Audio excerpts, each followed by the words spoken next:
De retour sur notre plateau en direct du Salon de l'Agriculture, nous allons parler à présent des obligations en matière de sécurité alimentaire. Nous recevons pour cela une avocate, Marguerite Dutertre. Bonjour. Bonjour. Donc vous êtes en charge du pôle pénal au cabinet TNT à Paris. Oui. On va essayer de comprendre un petit peu donc, quelles sont ces obligations en matière alimentaire, de sécurité alimentaire. Et tout d'abord, une question qui peut paraître simple, mais qui a sans doute une réponse un petit peu plus complexe. Que doit-on finalement respecter quand on produit ?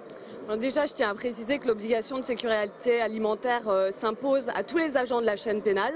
Ça va du producteur jusqu'au consommateur, en passant par les entreprises agroalimentaires, les distributeurs, collecteurs, transporteurs. Toute la chaîne. C'est un petit peu de la fourche à la fourchette, si j'ose dire. Ouais. Donc, en matière de sécurité alimentaire, la législation communautaire est très dense. Il y a un ensemble de règlements et de directives communautaires qui est compris dans ce qu'on appelle communément le paquet hygiène et des guides de bonnes pratiques qui sont destinés à éclairer les professionnels sur l'application de cette réglementation. Donc la législation communautaire, elle se résume en 3 principes: le risque, la précaution et la transparence. Donc après, des obligations spécifiques sont imposées aux professionnels. D'abord, une obligation de traçabilité du produit. Ensuite, une obligation de respecter les critères microbiologiques et à cet effet de prévoir des plans de maîtrise sanitaire avec des mécanismes d'autocontrôle et des obligations de respecter tout ce qui est critères en matière de contaminants physico-chimiques pour en limiter la portée dans les produits alimentaires. Après, bien sûr, les locaux doivent être bien tenus pour respecter les règles hygiéniques et également tout ce qui concerne en matière de température et de respect de la chaîne de froid, toutes les règles d'hygiène qui concernent ces aspects-là. Voilà, alors on a le panorama. Voilà. Alors maintenant, qui contrôle, qui vérifie ?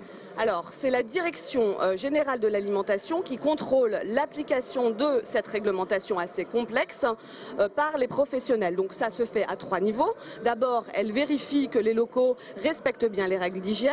Ensuite, elle vérifie que les professionnels ont bien mis en place des mécanismes d'autocontrôle. Et ensuite, elle établit des plans de surveillance pour bien contrôler la présence des contaminants dans les produits alimentaires et bien sûr en limiter les effets. Alors la question sous-jacente de tout ça, c'est finalement qu'est-ce qu'on risque, qu'est-ce qui se passe si on ne respecte pas les obligations ? Alors, il y a plusieurs sanctions. Ça va de la simple, si j'ose dire, sanction administrative à la sanction pénale beaucoup plus lourde.